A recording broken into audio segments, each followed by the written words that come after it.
India's Prime Minister has laid the foundation stone for a Hindu temple that's being built on a site that's been contested between Muslims and Hindus for decades. The temple is being constructed here in the northern city of Ayodhya. Building it is a key election promise of Narendra Modi and his Hindu nationalist BJP party.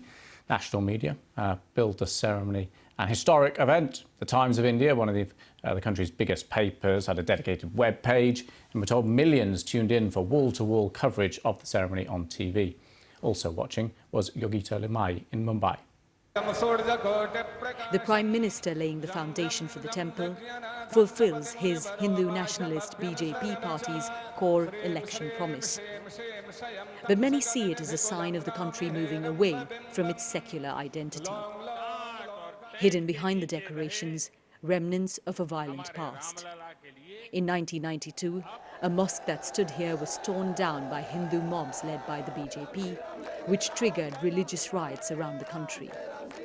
That criminal case has not been resolved.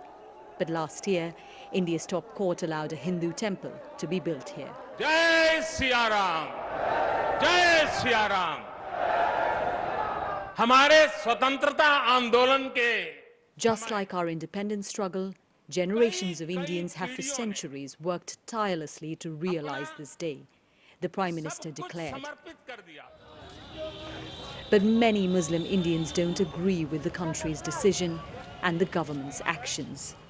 The first message that Modi wants to send out to the country but to the whole world is India is now heading towards becoming a theocratic country. India is now going to become a Hindu majoritarian country, which goes contrary to the Indian constitution. Well, there are also questions over the timing of this ceremony. August the 5th marks 1 year since India administered Kashmir was stripped of its special status when Delhi took away its powers to make its own laws. You might remember these pictures from August last year. Protests in Indian-administered Kashmir, some of them violent. They were clamped down on, and Indian troops were deployed and mobile phones and internet lines were suspended. A year later, the region is back in lockdown. The BBC's Amir Pirzada is in Srinagar, Kashmir's main city.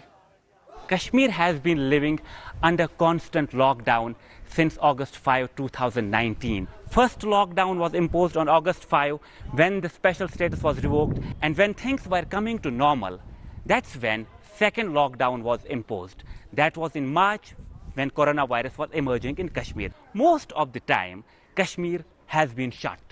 Schools, educational institutions, business hubs, public transport, they all have been shut. So there is panic, there are uncertainties within locals. Most of the mainstream political parties in Kashmir have called August 5 as Black Day, while Hindu nationalist party BJP has celebrated abrogation of Kashmir's special status in Srinagar's headquarters. While civilians, local Kashmiris, are locked up in their homes, are not allowed to express their opinions, this question will always remain.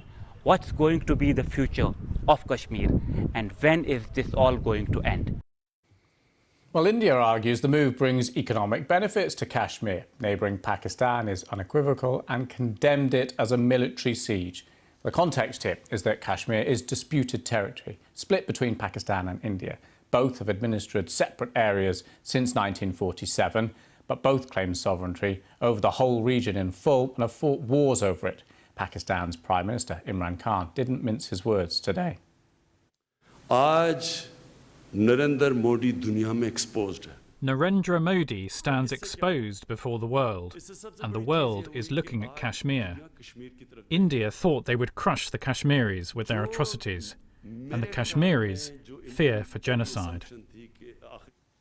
And Prime Minister Imran Khan was in Pakistan, administered Kashmir for the 1 year anniversary, and from there he presented a new political map of Pakistan, while India-controlled portion of Kashmir is labelled India illegally occupied Jammu and Kashmir. The nationalist sentiment plays well to his domestic audience.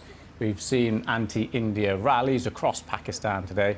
This one was organised by a right-wing religious party in Islamabad. Protesters are calling it a day of exploitation.